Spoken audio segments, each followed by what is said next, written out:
Once again. It's so good to see some familiar faces and some new ones. Very excited to be doing this today. So, I want to first of all start off with introducing myself. My name is Dilrukshi. I am a UX UI designer, and I'm also a CTE teacher at Thomas Edison High School. I'm so happy to see some teachers from Thomas Edison. I see Mona, Priya, um, who else? Alvin. Hi, Mr. Perez. So at Thomas Edison, I teach web and app development. I also teach graphic design and entrepreneurship. I was a former SVA, so it's so good to see former SVAs on here as well. I was a student at Edison, and then I decided to take up the position to teach there. So it's been a wonderful journey at Edison. And I want to go over the agenda for today. So today I'm going to be, doing a quick welcome/intro, and then we're going to talk about the project that I've been working on for a few months now, and then show you the website that I've created, and then we'll end with any questions or closing thoughts that you may have. So I want to get to know you guys. What is your name and what school are you from? And if we can share the biggest challenge that you faced during the pandemic when it comes to your career. I'll give you a few minutes for that. You can type your response in the chat.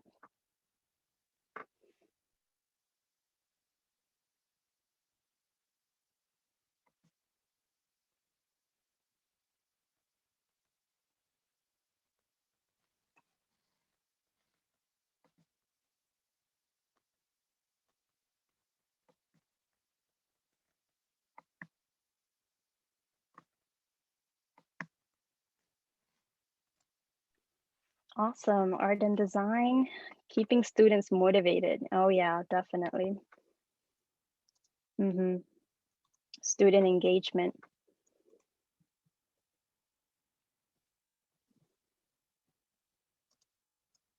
Oh, absolutely. Yep.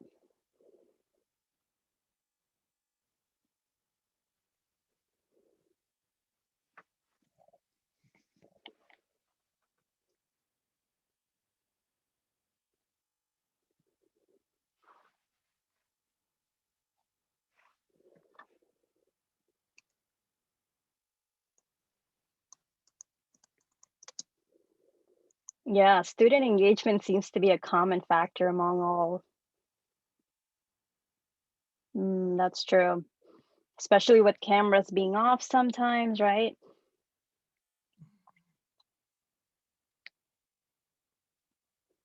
Yeah, technology materials, definitely.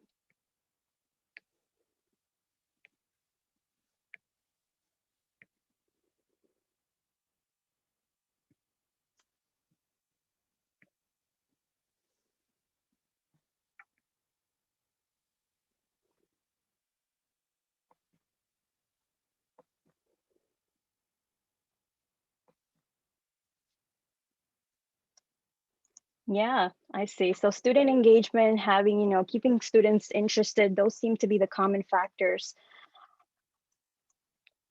Supporting teachers. Oh, that's interesting. So this is from the central perspective. Supporting teachers and students in teaching the skilled trades. Yeah, the hands-on aspect is almost gone now. So we really have to rely on, internships or programs that are run on Zoom. All right, nice. So I want to kind of touch upon what made me begin this project. And that really came to all the different media and the news contributing to what teachers are doing and kind of writing this narrative for us. So I'm going to be displaying some of the articles and social media posts that I came across that were written about teachers that motivated me to do this project. So you can see some of the posts here. Okay, this guy, Robert Kiyosaki, is actually someone, that is very popular. He wrote the Rich Dad, Poor Dad book, right? But just seeing a post like this from a person who preaches about alternative teaching methods, really stood out to me, because I was like, this is it's just not true, right? We know how hard teachers had to work. Even if it was from our homes, there were a lot of things that we had to adapt, and every one of you can attest to that here. So just seeing some of these things were very disappointing to me as a teacher, because I knew how hard I was working, as well as the other teachers in the community.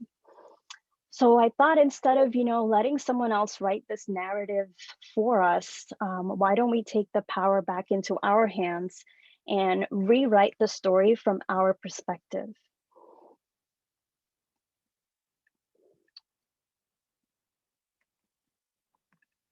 So that's where this project was born. I decided to create a website called Non-Essentially Essential, which is going to outline true stories, authentic true stories, of teachers and students going through this pandemic, to, of course, spark a change in the narrative that's written by others.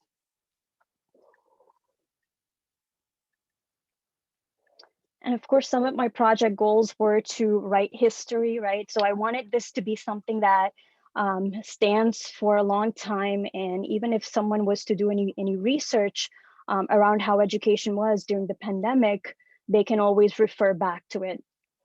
And of course, to change the narrative, as I said, and give teachers a platform to share positivity and accomplishments, right? So I think we can all agree that once we came onto this online platform, that communication that we had with teachers in our own building or other schools have been lost a little bit, right? Because we're kind of isolated with ourselves. And the only way that we get to communicate is if we attend meetings like this. But otherwise, that communication is lost. So it was really important for me to stay connected to other educators, and also to find out some of the great things that they're doing and kind of share that with the world as well.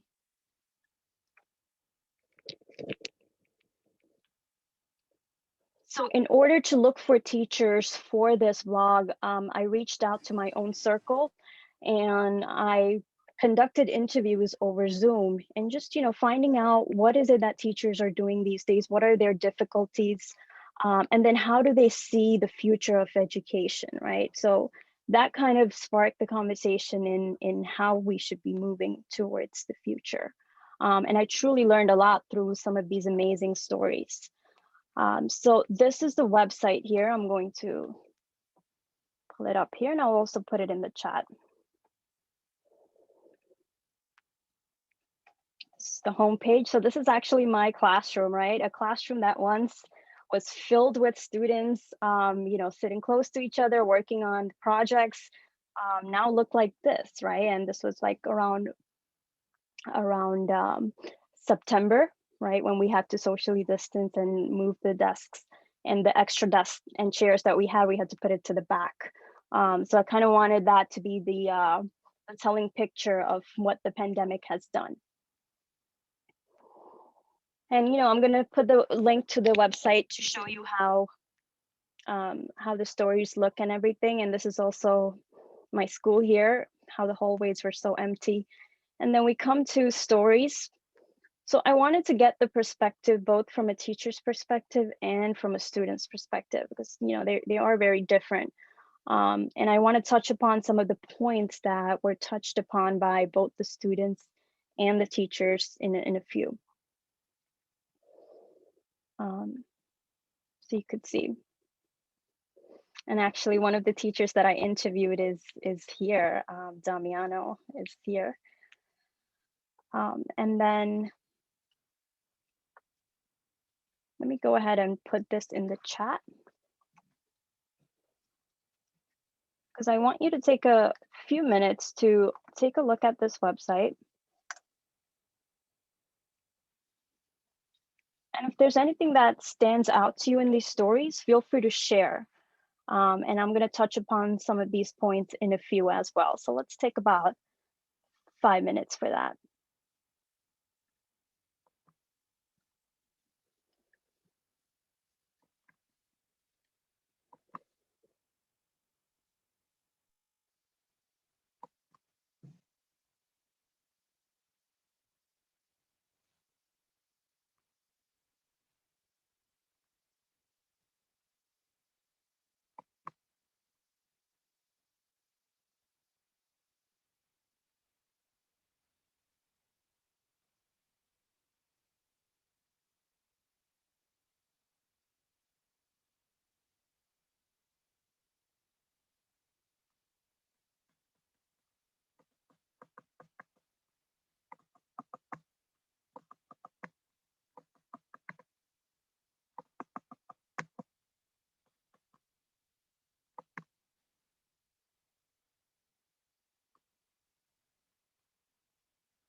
All right, so I just want to open the floor up here to anyone that would like to share. Is there any story that you've seen that kind of caught your eye?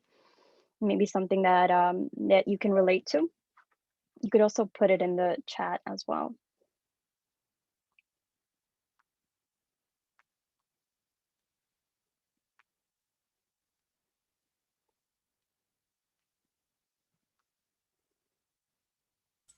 Uh, Morning, everyone. It's Brian. I was reading one of the stories based on with Raghavanus and Baker, Mm-hmm. where one of the quotes, one of the biggest thing that they mention is that some of these kids actually do need the physical or the actual face-to-face social, emotional support, and also even the understanding of some of the concepts that we're dealing with, even in content based. They need that physical seeing us do it because I have a whiteboard, I have a document camera and all that stuff, and I'm showing them certain things, but it's like actually seeing it done on paper with their classmates. It kind of Mm-hmm. hits home more to them, but doing it from on camera and stuff is like they just zone out to an extent. So they actually need that physical interaction. Yeah, absolutely. Like we have all these different types of learners, and it's definitely a challenge to find ways to accommodate them all. And actually, in their interview, I remember them mentioning that you might remember that in the beginning, where some kids were online and some kids were coming in to class. So they were saying how the students that were remote were actually jealous of the students that were coming into class because they're receiving that one-on-one attention a lot more. So I thought that factor was pretty interesting. Okay, and I see Mr. Perez raising his hand. Go ahead. Good morning, everyone. Elvin Perez from Thomas Edison High School. Um, it caught my attention, Mr. Labanta's interview, um, how she mentioned that she's used many different tools. Typically, we teach a class, and of course, project-based learning. We let the kids do the work at a CTE environment, build a website, repair a computer, wire a network, build a packet tracer, whatever it may be. But in this environment, she's used Flipgrid. She's used Jamboards. Instead of writing assignments, she's used Flipgrids, which I think is very interesting because the student still has to create some sort of outline, some sort of a writing component in order to be able to speak in an organized fashion. So it's pushed us to reevaluate the way we teach and the way we assess the students' progress. And I felt connected to the words that she was mentioning. Mhm. Yeah, definitely. I think a lot of us knew that we thought we were using enough technology, but this pandemic really pushed us to go search for beyond what we're used to. Definitely. Anyone else? Maybe some of the comments that the students made, because there were quite some shocking headlines.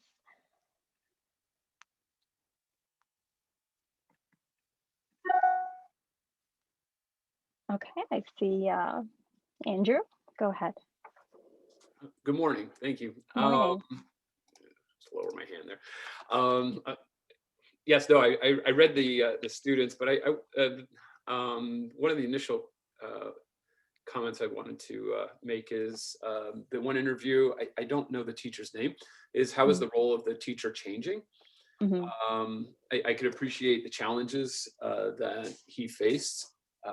With not having the camera on and feeling a sense of disconnect. But something that he mentioned, and that's something that I've been kind of focusing on myself for the past year, is trying to find the silver lining to these challenging times. And he mentioned about that the education for the future is definitely changing, and that this might be part of our practice, working remotely. And the system is definitely, it's ancient, really, considering how fast technology is moving, that we're still kind of trapped in this kind of paradigm. But yeah, I although I'm not a big fan of staring at a computer all day, I feel like I stare more in a computer now the past year than I did working in the graphic design industry, where I'm in a computer all day. But I do like the idea that this is a good opportunity for education really to kind of make a shift. And you know, again, I'm seeing just in my lifetime that that happens on a more grassroots level, like within the individual schools, not necessarily systemic, like, you know, it's kind of hard to steer that DOE ship to new directions. But if you know, there's roles changing within individual schools, hopefully there will be some kind of positive change from this. Thank you. Yeah, absolutely. Thank you for sharing your thoughts.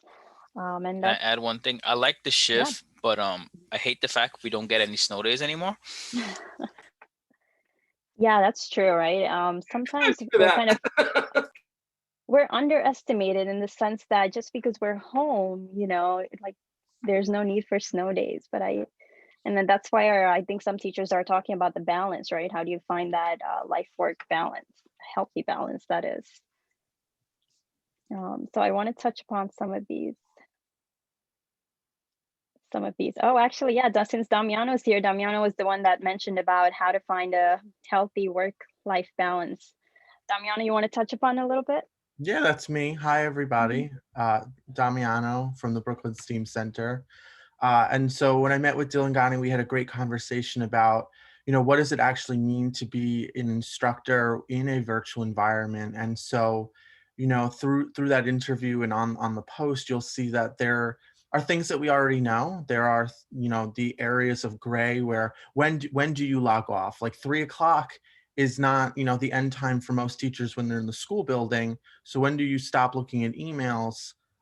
You know, where I'm looking at it at like 3 in the morning because I just can't sleep because I'm being distracted by like Instagram reels and TikToks. And then there's the other side of it is just like, you know, how do you disconnect yourself in a way where you're working in the same space that you live? And so there's this very blurred line, a gray area that prevents you from being able to mentally shift from I'm on top of everything all the time to this is my relaxation zone and this is what I'm trying to do. And although there are definitely suggestions and ways to build that divide and, you know, respect yourself and your time, it definitely could be difficult.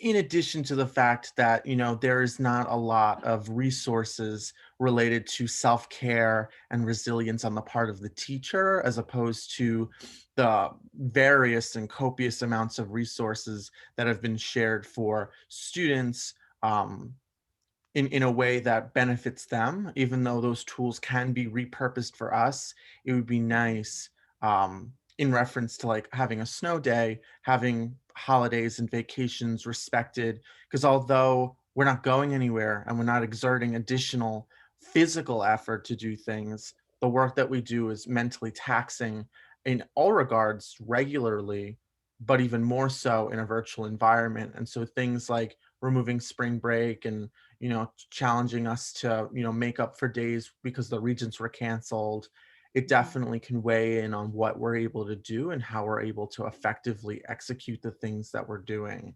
So that's kind of where I fell on the healthy work-life balance, because it's not an easy question and every single one of us wants to be there for our young people. But at the same time, you can't fill a glass that is not full itself. And so, you know, if there's anything that my message or my post on the website can leave you is that, you know, you deserve time for yourself as well. And Dilangani really does a great job at bringing out all of those core themes in not just that one post, but the entire site. Thank you, Damiano. Yeah, that's a great point, right? You must give to yourself first before you give to others. And I see another hand raised. Priya, go ahead. Hey everyone, I'm Priya from Thomas Edison High School. Just looking back at the article, there's some, well, one of them, there's some posts that really stood out to me. And one of them is, we are not learning, we are just working for a grade. This is why so many students can't even remember to do attendance because they do not remember to do anything involving school, which is 100% because you get kids all the time where, and I'm sure some of us are guilty of this, class starts at, let's say, 8 o'clock. We're getting out of bed at 7:50, and then we're getting ready to teach our classes. And that's what some of these kids are doing, where, class starts at 8 o'clock. At 8 o'clock, they're logged in, they're on their phone, and they're not really connecting with anything that's school related. They're just unmotivated. And I think especially with CTE, because, some of these classes are hands-on where you actually have to build something, or even the software that you have to use, because that is disconnected. I can see why they feel like, oh, well, we're just doing this for a grade. Oh, read an article just for a grade. Just feeling like, okay, well, I came to Edison because of the CTE class. Now I'm not getting the experience that I won from that CTE class. When, COVID wasn't a thing, everyone was excited to come to school because of CTE. All the kids loved the class. And now we're taking that away from them, not purposely, but now that's just being taken away.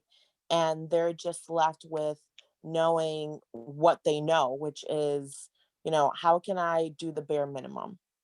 I don't want to do more than the bare minimum, just doing whatever it is that I have to do to pass.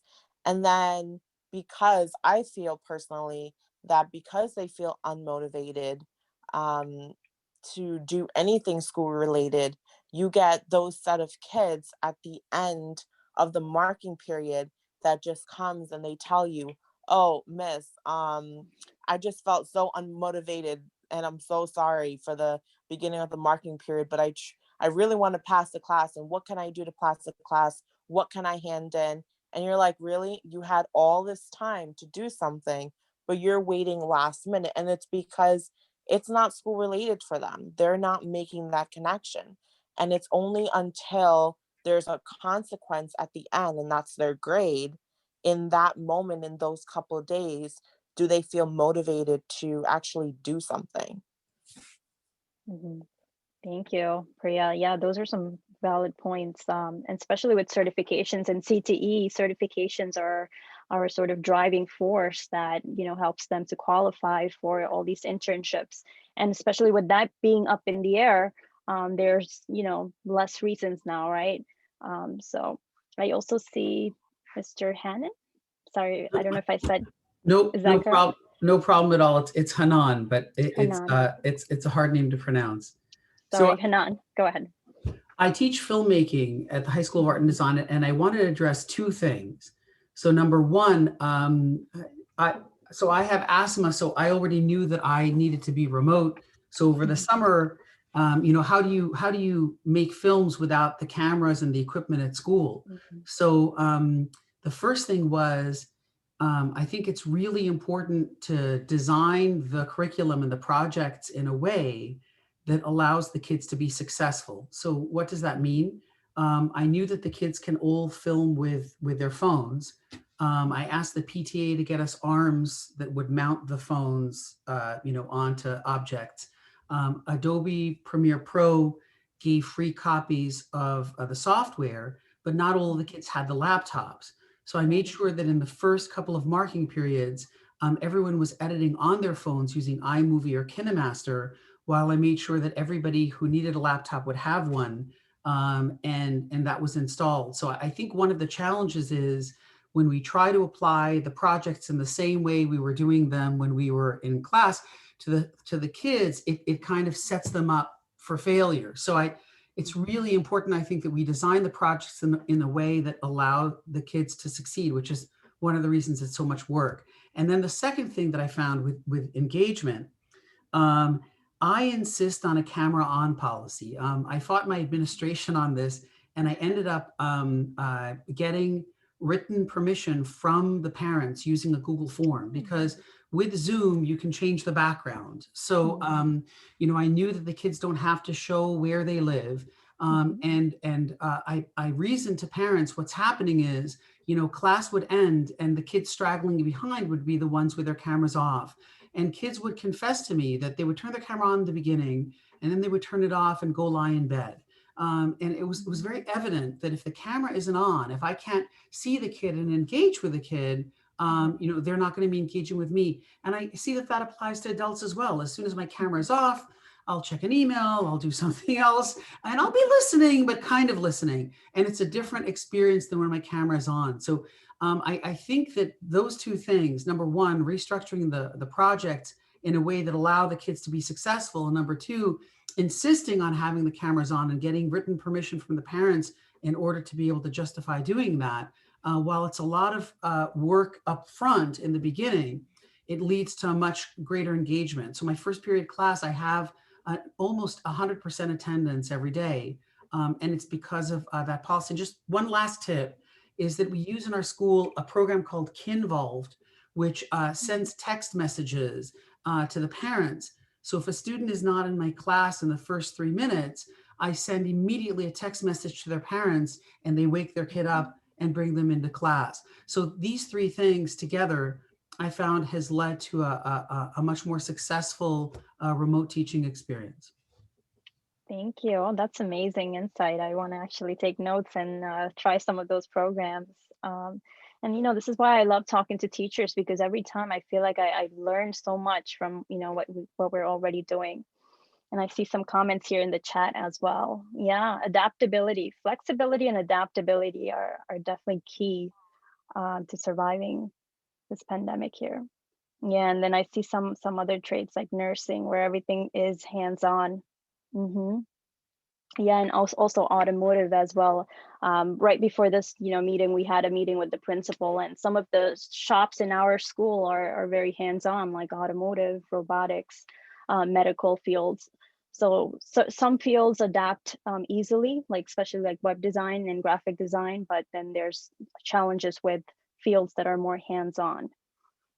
All right, very good. Let me go ahead and share some of the key issues that I noticed while I was interviewing these teachers here. All right, so one of the first things is definitely, when it comes to technology, students not all students having the same type of platforms. As I mentioned, I teach a graphic design course, and in order for that class to run, we need software such as Adobe Photoshop, Adobe Illustrator. So some of the issues are that, even if we're able to get the programs to the students, their devices are not able to handle the program. So there's constant crashes, there's constant need to extend the deadline for projects so that students can meet the needs. And then we've also been utilizing additional programs like Photopea that are all web-based, so students can kind of complete the projects that way. But it's not getting that knowledge on the industry certified or accepted software, right? And then I know a lot of schools are looking into becoming that one-to-one school where they're trying to get laptops for all students. So that's definitely something that I hope goes well in the future. And then a lot of teachers talked about the adapting to the role of teaching. I think before the pandemic, we looked at teaching or the teacher as the person that just knows everything. But I think it's okay not to know everything. And just especially in this Google age, right, where students have access to the internet, they can just search up anything. The role of the teacher is just to guide students in the way to get material, but not necessarily to say that, okay, I'm the person that knows everything in the room. So it's important that we become facilitators. And we talked about finding a work/life balance. Okay, so one of the ways that when I was interviewing one of the teachers, she mentioned using the away messages as a way, like right after 3 or 4, whenever the day ends, she would set up a system where it would, whoever emails her, it'll say that, okay, this, my working hours are from 8 to 3, right? I will get back to you the next school day. So we kind of have to draw the line and draw a boundary between that work/life balance. And then there's also other schools that have awesome programs. Like in my school, there's a program called Brain Power, and it's a mindfulness program. So at least once a month, we have, these yoga sessions, meditation sessions. And personally, that's been helping a lot. I feel like I'm able to take a break from everything and just be mindful through those programs. So, if your school has those opportunities, it's, worth looking into. And of course, exploring alternative methods of teaching. And we can all agree that whatever we used to do before, teaching from PowerPoint, that's just not working anymore. We have to look into these features that Zoom offers with polls, breakout rooms, right? All these other ways of assessing students have to be looked at. And then teaching relevant material, especially when I was interviewing that teacher that teaches US history. I think US history teachers had a really tough time this time around, right? Because history is unfolding as, the class is going on. So, she was constantly updating her curriculum and finding relevant materials and presenting it in a way where students were able to give their input. And I've been noticing that a lot of students enjoy that. They actually want to talk about what's going on. So it shouldn't now just be like something that we avoid or we don't talk about or we brush off, because they want to be in the center of the conversation, and as they should, because our youth is our driving force, right?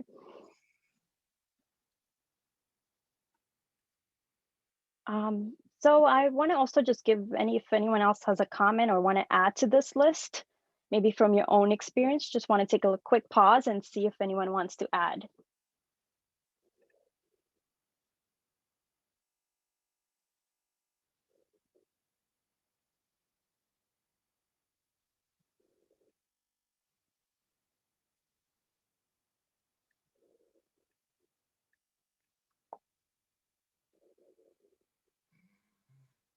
Oh, I see a comment here in the chat. Andrew says, be nimble. Can you explain a little bit about what you meant?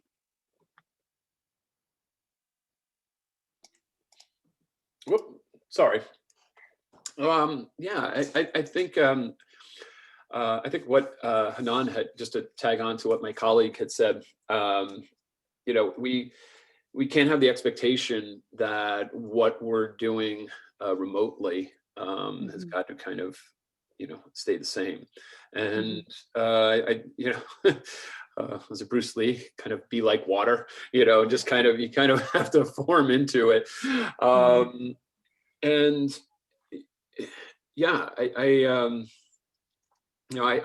as a fellow graphic design teacher, there's certain things that we have access to. There's a lot of online browser-based applications out there, so the students are able to do it. But for my sophomores, it's difficult because this is the first time I'm meeting them. Oddly enough, I thought it was going to be a bigger challenge with them, but I actually established a really good rapport with them. But it's that, what I mentioned earlier, it's about equity. Not everyone has the same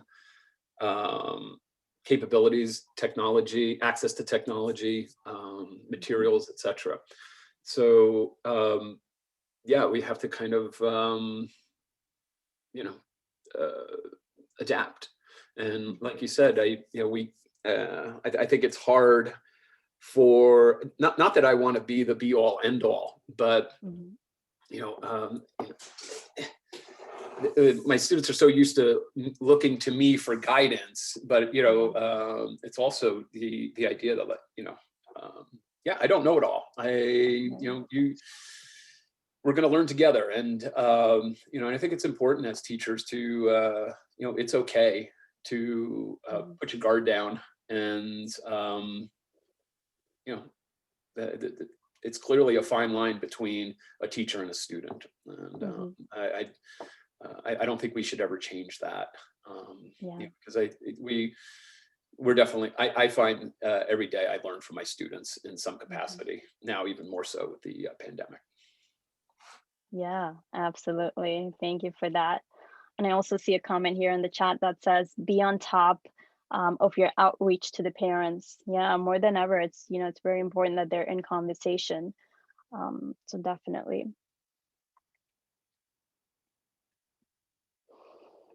So some of the key takeaways from the interviews that I've been conducting here, you know, empathy should be a driving force, and you know that goes without said, right? We should have done this from the beginning, but more than ever now, our students are experiencing so many different hardships, and you know, technology being one of them. But of course, they're dealing with deaths in their own families, right? Sicknesses.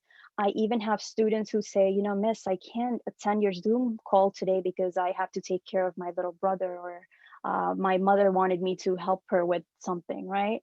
So there's all these different factors, and sometimes I really take that into consideration, because I feel that when I first began teaching, I was very much on, okay, here's your project, and I want this done by a certain time period, right? But now it's like, you know, you want to be understanding, but yet you want to guide them through kind of solving some of their problems, and also helping them to manage their time. That's something that a lot of students have mentioned, that they procrastinate, and they don't know when to put their phone down. That's another issue, right? So we now kind of have to guide them through some of those, and I think time management is an important skill that that should be taught.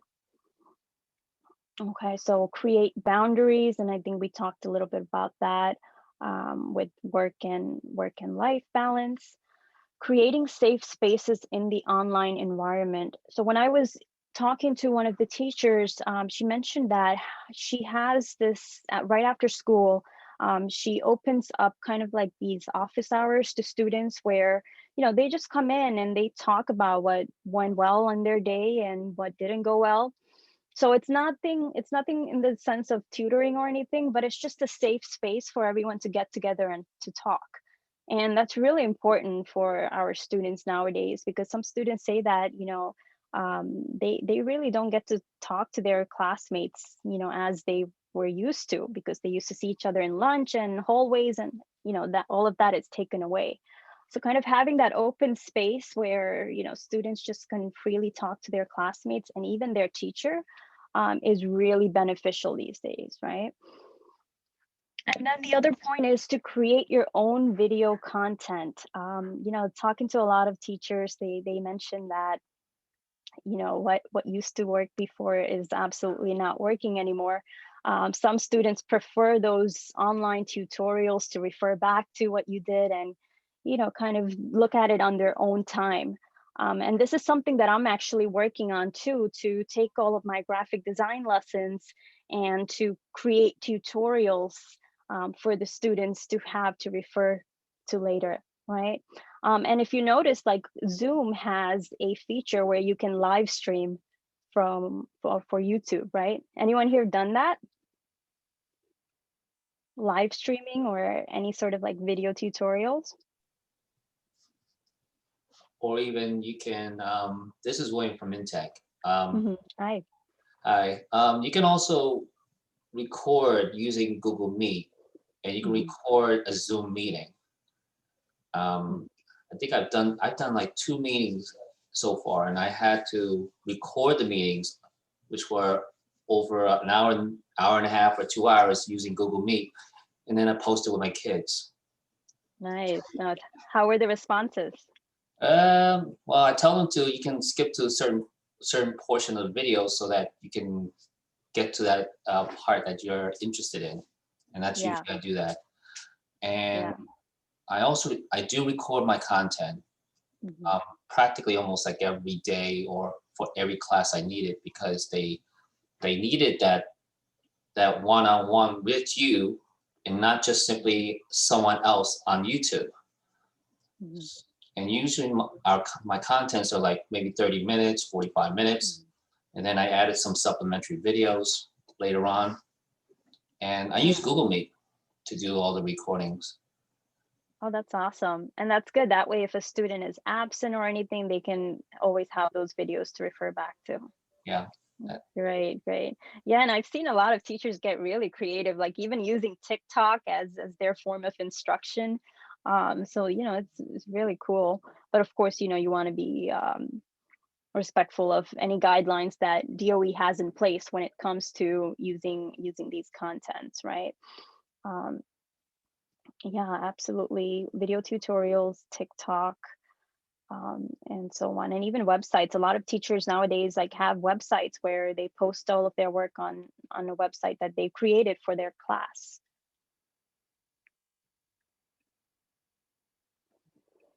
And another thing that teachers have mentioned is to assign more project-based tasks. So I know there's a lot of training going on in the city for PBL, project-based learning.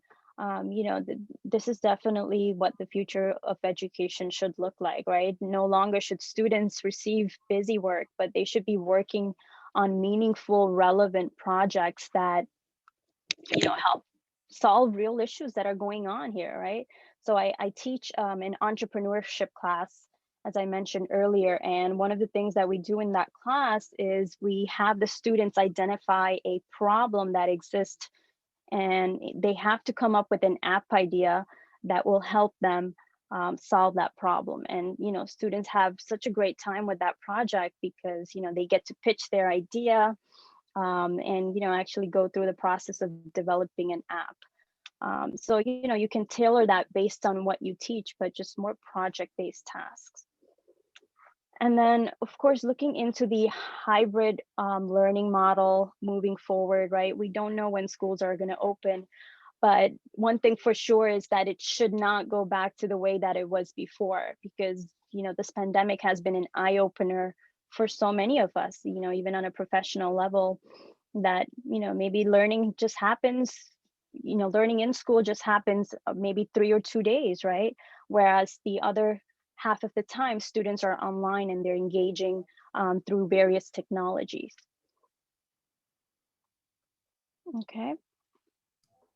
So one of the things that I've heard from many of my students, actually, and when the kids talk about it, the other ones agree, is that in their academic classes, they're basically just given tasks to do, and that they're asked to just kind of watch a video, they see a quick demonstration, and then they're just being given these tasks. And what that's resulted in is that many students are not even attending their academic classes because they say, well, there's no point in it. I can just watch the video on my own time and do the work. But then they come back around and say that they don't understand the videos that were then given to them. So, I'm wondering what the solution is for that. Because if I was teaching an academic subject matter, I can't just suddenly make everything project-based, but I really feel for academic teachers, because I'm trying to imagine if I was teaching math and trying to teach somebody the Pythagorean theorem or something, how would I do it remotely and keep the kids engaged? So I'm not saying that I have the perfect solution. I've thought about how to problem solve that for CTE and art, and I think it can, because ours is project-based. And we can make students actually, because they're the authors, the students are showing and presenting and analyzing each other's work. And of course, they're more engaged in doing that. How would I do that with an academic subject? I'm not sure, but I think it does need to be addressed, because what I'm hearing from academic teachers is all the cameras are off, all the mics are off, a third of the kids just won't even show up, but they'll do the work behind the scenes to pass the class. And it's just, I feel like the whole system is falling apart and it needs to somehow be rethought. But I'm not sure how to solve that one. Yeah, let me go ahead and share my opinion, and then I'm going to open it up to any teachers that want to kind of contribute to that. I think, we should look into academic integration. A few years back, DOE had this great program where, CTE teachers worked with academic teachers in order to develop content that integrates academics into our CTE courses. And, if you really think about it, there's already reading, writing, right? Even some math involved in a lot of the trades that we already teach.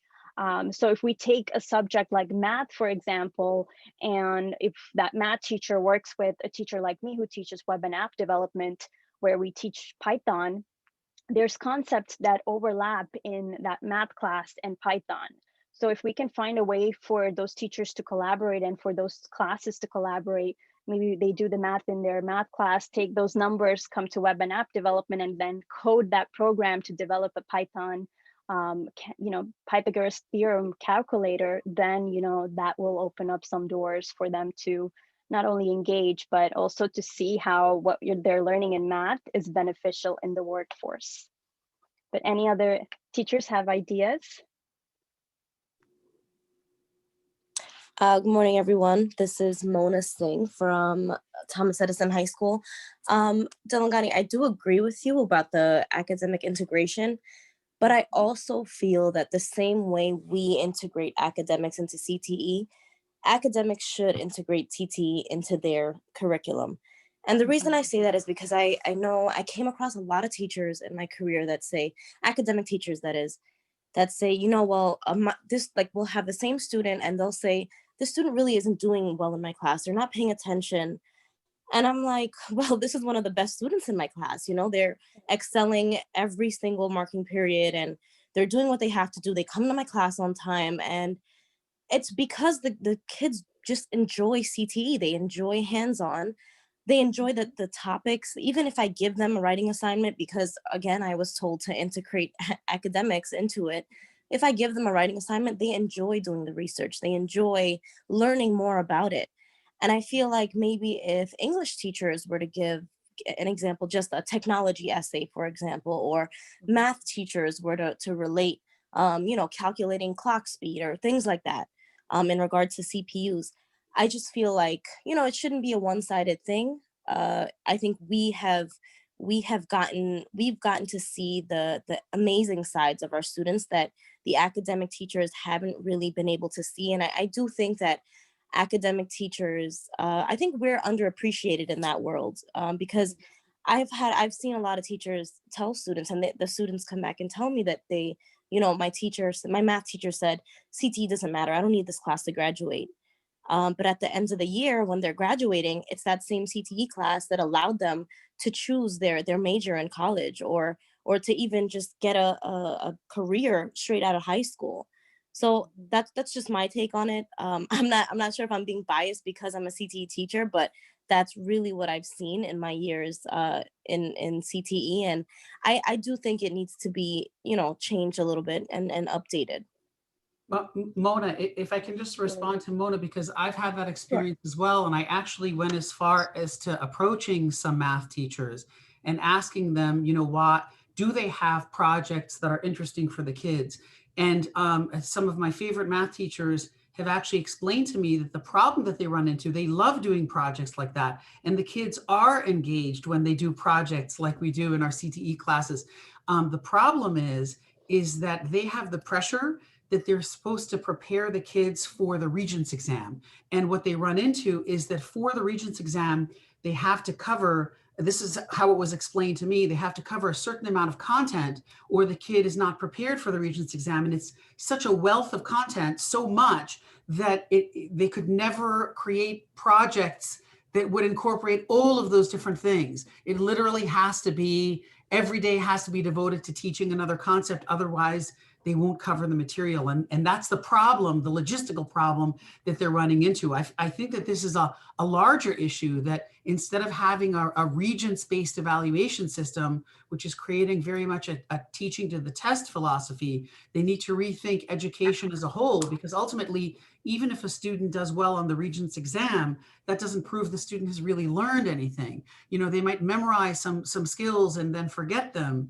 And the deeper learning that happens in the CTE kind of project-based learning, where it's applied and they never forget it, is actually, I believe, the model that they should transform the whole education system. But it needs to happen way from above, because as long as they're doing it as a Regents-based testing system, academic teachers' hands are tied. At least that's the way it was explained to me.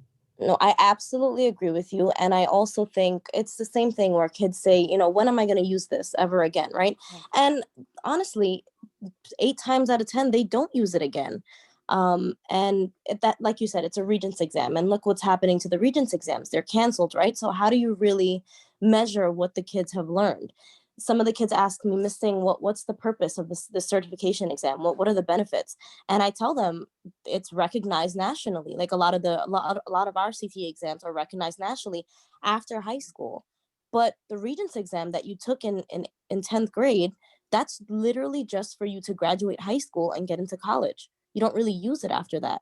So I think CTE needs to be recognized, you're right, at a state level. This is a much bigger problem that needs to be noticed, and I think something needs to be done sooner rather than later. And I think they're seeing that now, because a lot of teachers prior to this were afraid of technology. But even in my own school, there are teachers that didn't even want to touch Google Classroom, that they use it, they can't live without it now, right? So I think it's something to definitely look at. Yeah, definitely great points made by both of you. I also see another hand up. Mr. Perez, go ahead. Yeah, I'll put it down. It's a great point of conversation, and I think that at Edison, they a couple of years back, we instituted an Edison U, in which we took some of the academic teachers and we brought them into the CTE classroom. And we actually taught them. We chose different elements of the CTE experience, whether it was cabling, automotive, web design, app development, nursing. We took certain elements of our curriculum and we customized it specifically for the academics teacher. It's hard to expect the teacher to teach something or to integrate something into their curriculum that they know nothing about or don't feel confident or comfortable to be able to do so. We can't teach a lesson without knowing the questions we're going to receive. So if we're asking them to jump into the deep end, not knowing how deep it is, it's gonna always we're going to receive a lot of pushbacks. So what we did then was equip the students, equip the teachers with some knowledge of what we were teaching them. And I think it was beneficial. However, because of the pandemic, budget cuts in the sorts, things like programs like those are cut. And nonetheless, it doesn't still answer the question, and it's something needs to be done. But I think that what we were doing with the Edison U protocol, it definitely helped to bridge the gap between the academics and the career and technical education. Yeah, definitely. And a lot of times as the CTE teacher in your school, you're like the advocate, right?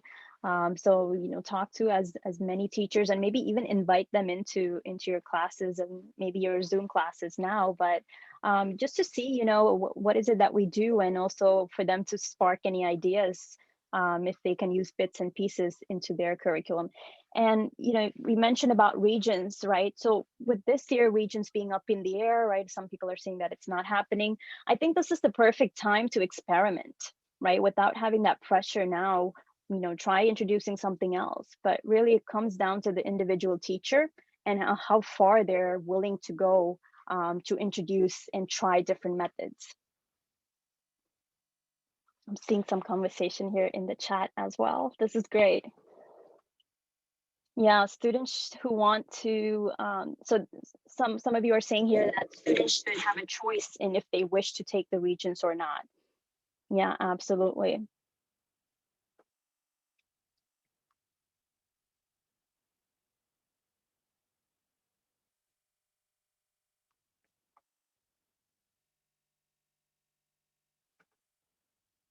Awesome. So some of you already incorporate, academics and math and everything into your curriculum. So that's awesome as well. This conversation is really good, and I would love to interview some of you that are on here, or maybe after the meeting we can set up a time to add some of your stories to the website, because I really think that it's worth sharing. Here's a question or a comment here. Integration is key to develop not only industry skills, but to strengthen academic skills. Absolutely. And you can really see the level of engagement change, when students are grouped up and they're given more freedom. That's another thing with students nowadays. You have to give them that freedom to choose and to create as many options as possible. Not just one thing like, here, this is it, and you do this.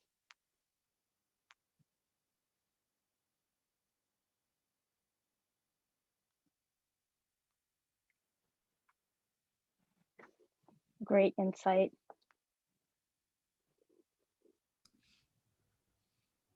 So just one more thing in terms of the projects, and this is just something that applies obviously to all the CTE teachers, and everyone knows what I'm talking about. When the project involves something that I'm trying to teach them, as opposed to making sure that it's something that they're authoring, having them author the project is much stronger. So a lot of times I'll give the parameters and I'll incorporate the theory that they need to learn in it, but I have them come up with a story if it's filmmaking. So I'll give them certain guidelines or certain things that they have to contain within the film, certain parameters, but they author it. And when they're authoring the work, when they are in charge of coming up with what it is that they're doing, they have obviously, and everyone knows this, a lot more investment in that. So I think that this is inherent in the Danielson framework when they talk about student-driven or student-led teaching, really having the students and their voices really be the driving force, the driving factor in these projects. And then, you can kind of slip in the theory in there, but they still feel like they're the ones who own it. Anyway. Yeah. So I think that's even more important now in the during the pandemic, is making sure that every student's voice, that every student feels like their voice is heard. It's easier when we're in class together, forming groups, the kids can kind of play off of each other. But now in the pandemic, creating Zoom breakout rooms, but also making sure that every student gets their pitch and their voice heard and feels like they have some ownership in it. Absolutely. Thank you for sharing.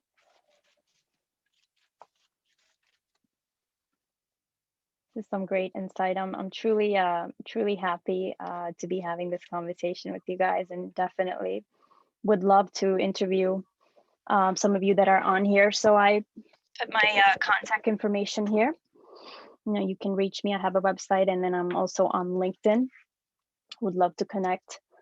I'm seeing here in the chat, let's see, I try to view fabrication math into my assignments as much as possible. I see that many students' stress levels go up when I mention math. Speaking as a kid who felt lost in math classes, I feel their pain. I think math needs to be demystified for some students. Yeah, absolutely. And I think integrating into CTE and vice versa is that way, because once they see that, okay, let's take this math problem or this formula, and now look what I can create with that using code or using anything else, right? Kind of helps them to see how it's applied in real life.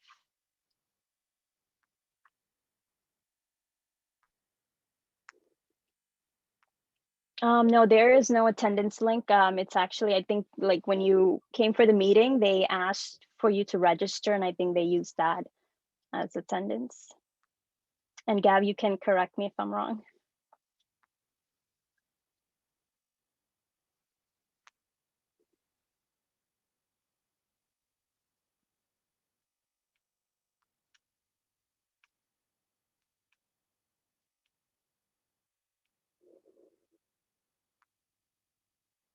I see. So CTE are not SE supported.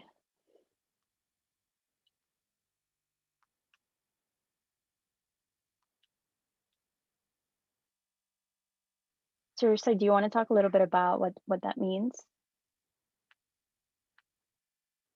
I see. I just find, hi everybody. So my name is Teresa. I work at Food and Finance High School. I'm a special education teacher. Our special education teachers are mostly ICT teachers, we push in. So the students are mainstreamed, if you would say, in the culinary classes, the gym classes, the music and the language classes. So they don't have the special ed support. Unfortunately, some students do have behavior issues. And there should be some kind of support within the CTE environment, because many of our students, those are the ones who are going to be seeking some kind of vocational secondary, post-secondary environment. And it would definitely, I just think it would be a good use of the DOE's money to, to put somebody with those CTE, even if it's just like at the 9th grade level when they're first coming in, to just kind of guide them and help them understand. Ours, I know you guys, I see a lot of different other CTEs here. We're fire, we're hot water, we're boiling oil, we are working with knives. And the kids, they compete beyond compete. We earned hundreds of thousands of dollars in scholarships. It's beyond wonderful, it truly is. But I just do wish there was more of a special ed component to the CTE program. Mm-hmm. Yeah, absolutely. And especially with this online environment, I think a lot of our, SC special ed students are suffering, because they need that help, right? So that's where we have alternatives like, office hours and things like that, but there definitely needs to be more. Exactly. And with this virtual thing, like our chefs are struggling because they can't tell the students, video yourself making whatever it is, because God forbid there's a fire. Something happens in their home, we could be liable. So you can't do that.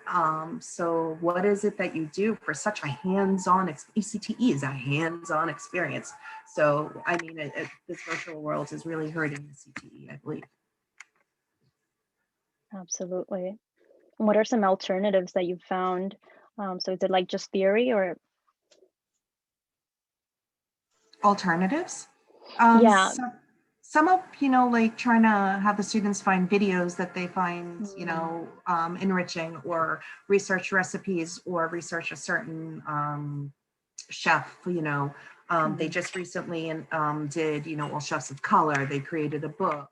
And now they're focusing on women. So they do, and then they do culture. So they do try to pinpoint and incorporate all of that. But the main purpose of our school is to learn how to be a chef. And it's really difficult to do that when you're not physically standing at a stove and learning how to cut properly. Absolutely. Yeah, it's a bigger issue. Thank you for sharing. And I see another hand up. Yeah. Arlene? Hi, yes, my name's Arlene Kelly. I'm a nursing instructor. So I show them videos all the time to do the clinical skills. But in reality, since their screens are turned off, when they tell me they're taking a pulse and they get a pulse of 100, I don't know if they're really getting a pulse of 100 because I can't be there. I need to be there physically to see them do these skills. So that's the hardest part. The theory is quite easy to give on Google Classroom. I have no problem with that. I find it works and it dovetails very nicely. They're doing very well in that. But to see them actually do the skills and perform the skills, you have to be there and watch them and guide them to do it. So that's the difficulty for us. And I personally can't wait to get back into the classroom. Although I'm reviewing them with them, I really have not seen with my own eyes and I can't validate that they're doing it correctly. That needs to be viewed in person. And they don't want to tape themselves doing it. And I can understand that. But so that's why for nursing, we need to be in the classroom. We also go into a nursing home too, 4 days a week. So we haven't been able to do that either. So this pandemic has really thrown all the nursing medical programs for a loop. Some careers dovetail nicely into web-based things. Nursing, unfortunately, you have to be there and provide it in person. Yeah, absolutely. It's essential too, right? And this time I have a lot of students who are interested in the field. But now it's hard to pinpoint, before we had programs, I was go talk to the medical teacher, but now, resources and opportunities are a bit limited with this environment. Yes.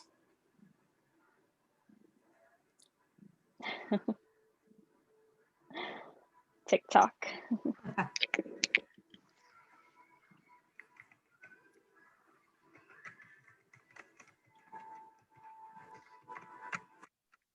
see that somebody mentioned about welding in the living room. Interesting. Is that still offered as a CTE course? I think he was making fun of me because he said the kitchens would go on fire.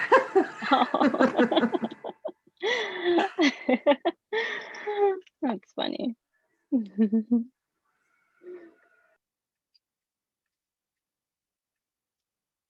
Yeah, I mean, silence is, I guess, something that we've gotten used to, especially in this environment, right? I think that's something that I had to learn to, like, to be okay with silence. I don't know what half my kids look like. I Mhm. mean, seriously, because like I said, I'm a special ed teacher, so I don't ICT with all of the ninth graders. I'm in 10th grade this year, so some of them I know, but not all of them. Mhm. Mystery people. That's true. Maybe an assignment where, they have to take a picture of themselves and submit it as an The only time introduction. I think the only time I saw some of my kids is the fact that I did a tech manual check and I put them into breakout rooms so they feel a little bit more comfortable. Other than that, I don't think I haven't seen half my about 50% of my classes. Mhm. Definitely. I got to try out the form that Yeah, I get so that was excited when I mentioned. see a picture of somebody, like a live person. I'm going, I am so happy to see you. So every now and then some kids pop up, but for the most part, it's black squares with round circles in them.